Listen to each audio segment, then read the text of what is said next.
Already લગભગ બધા ગામમાં વાવેતર થયેલું છે, બરોબર? તમે એની આ સારામાં સારું છે. મેં એક બીજી વેરાયટી વાવી છે. માનો કે 100 જણા વાવે તો એવું નથી કે 100 ને સારું થાય. આપણે રેશિયો સારો હોવો જોઈએ કે 70-80% ને સારું વવરાયું એ બદલ મને લાભ મળશે. બરોબર છે.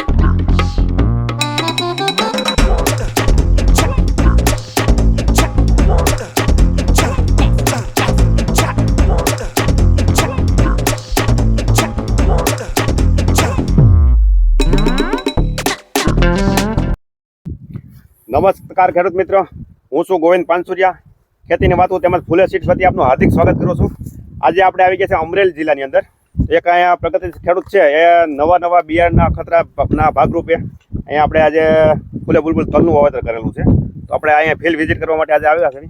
તો આપણે સૌ પ્રથમ પહેલાં ભાઈનો આપણે પરિચય લેશું. તો સૌ પ્રથમ પહેલાં તમારું નામ આપજો ને. મારું નામ પ્રવીણભાઈ કરશનભાઈ પોલરા, ગામ છેડુભાર, અને તાલુકો જિલ્લો અમરેલી. બરોબર છે. અને તમે આ કઈ વેરાયટીનું વાવેતર કરેલું? અમે આ બુલબુલે વાવ્યું છે અને બહુ વેરાયટી બહુ સારી છે. બરોબર છે. અને બીજું કે તમે આ બુલબુલ તલ લાવ્યા હતા કઈ જગ્યાએથી? અમરેલી થી પટેલ એગ્રો માંથી. પટેલ એગ્રો રવિભાઈ કોટડ. હા, રવિભાઈ કોટડ. મિત્રો તમે જો રવિભાઈ ને તો ઓળખતા જ છો, કારણ કે મારે એનો પરિચય દેવાની જરૂર નથી, કારણ કે અમારા એક માર્ગદર્શક છે જેની પાસે અમે પણ ખુદ શીખા છે કે ખેતીમાં શું વસ્તુનો પ્રયોગ કરવો જોઈએ. એટલે આપણે રવિભાઈ છે, જેમની યુટ્યુબ ચેનલ પણ છે. તો સૌપ્રથમ તમારો અભિપ્રાય આપી દે તો કે મારા ખેડૂત મિત્રોને. નમસ્કાર, મારું નામ રવિ કોટડિયા અને આપણી ચેનલનું નામ કૃષિ માહિતી લેટર છે, જેના માધ્યમથી તમે ઘણીવાર મારા ખ્યાલ પ્રમાણે 147 વિડીયો છે જે અવનવી ખેતી ઉપર હોય છે અને કાંઈ નવું પણ આવે, જેમ કે આપણે બુલબુલનું 2 વર્ષ પહેલા મૂકેલું હતું. ઘણા બધા માર્કેટમાં આમ તેમ કહેતા જે ગિરનાર શાર આવી ત્યારે સૌથી પહેલો આપણે વિડીયો મૂકેલો હતો. એની પહેલા પણ ઘણી બધી કાતરી લેપાક્ષી છે, ઘણી બધી અવનવી વેરાયટી આવે તો આપણે ખેડૂત દ્વારા એની હાઇલાઇટ કરતા હોય છે, સચોટ માહિતી આપતા હોય છે. તો એમની ચેનલ છે, તમે જો કોઈ નવા હોય તો એમની ચેનલનો પણ સબસ્ક્રાઇબ કરી દેજો, કારણ કે એને 1 લાખ ઉપર 1.25 લાખની આજુબાજુ સબસ્ક્રાઈબર છે અને કામ પણ સારું છે. આપણે ખેડૂતને ફક્ત છે ને સાચી અને સચોટ સલાહ જો આપતા હોય તો આપણે રવિભાઈ કોટડિયા છે, તો એમની ચેનલ અવશ્ય તમે સબસ્ક્રાઇબ કરી દેજો. આપણે નીચે આપણે લિંક પણ મૂકી દેશું. અને બીજું કે રવિભાઈ, આપણે વિસ્તારની અંદર કે આપણે અમરેલી વિસ્તારની અંદર તમે તો માનો કે અમારા 2 વર્ષથી આ તલ વેચો છો, બરોબર છે?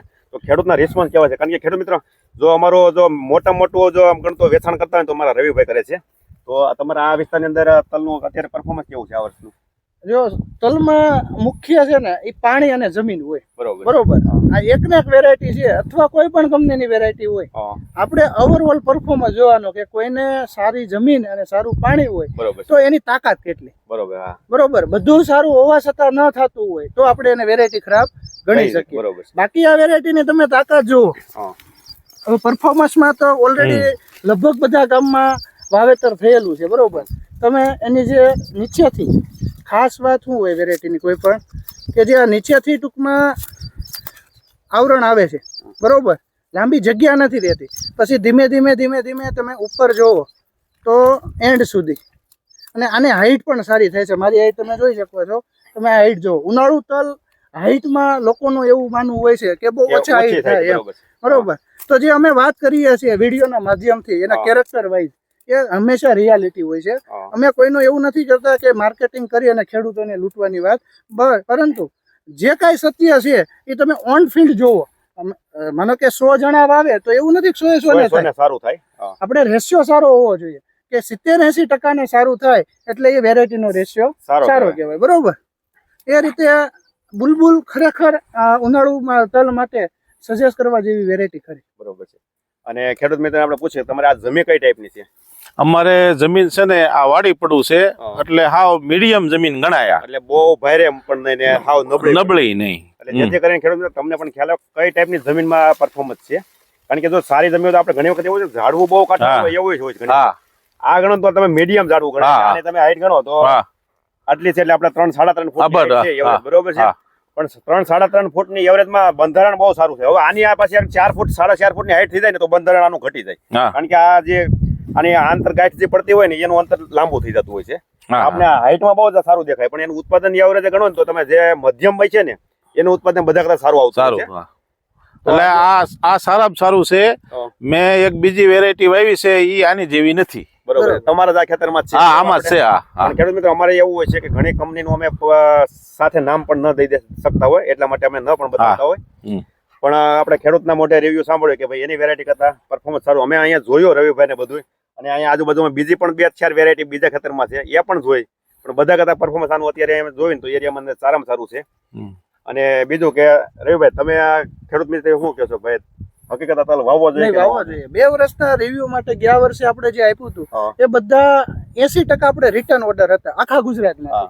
રિટર્ન ઓર્ડર આવવું એ મહત્વનું છે કે જે સીઝન આવે બીજું કઈ લેવા આવે કે ના આવે. ગયા વર્ષે આપણી પાસે લઈ ગયા હતા. મેં છે ને જાણ્યું અને હું ખાલી એક રેમ આટો મારવા જ ગયો તો એના, બરોબર છે. એટલે મને કે આ વવાય એટલે મેં એની માથે વિશ્વાસ મૂકીને વાવ્યો એટલે સારામાં સારું થયું. બરોબર છે. એ ભાઈને મહિના પહેલા કીધું તમારે ટાઈમ ન હોય તો તમે તલ જો આવો. બરોબર છે. એટલે પછી સહાય કરીને મેં એને તેડાવ્યા ને એને આવ્યા. એટલે મેં કીધું મને ઘણો ઉમંગ થયો, મને એને મેં વવરાવ્યું એ બદલ મને લાભ મળશે. બરોબર છે. એમાં આસી જમીન હોવા છતાં એવું અંદાજ છે જે બીજા લોકો બીજા ખેડૂત ભાઈઓ છે એનું એવું માનવું છે કે 13-14 મણ જેવું થશે. બરોબર, પણ આપણે 10 મણ 12 મણ જેવું તો ફાઇનલ છે. પછી તો ઓન ફિલ્ડ કે કેટલું આવે તો પાક ઉપર હોય. જ્યારે વાતાવરણ માનો કે આનો તલ છે તો 5 દિવસ પછી જો આમાં સુકારો હોય ઉભા ફૂકાઈ જાય તો ઉત્પાદન ઘટી જાય. અને એનું જો વાતાવરણ આની રીતે રહે તો આનું 14 મણે થઈ જતા હોય. હા, એવું બને.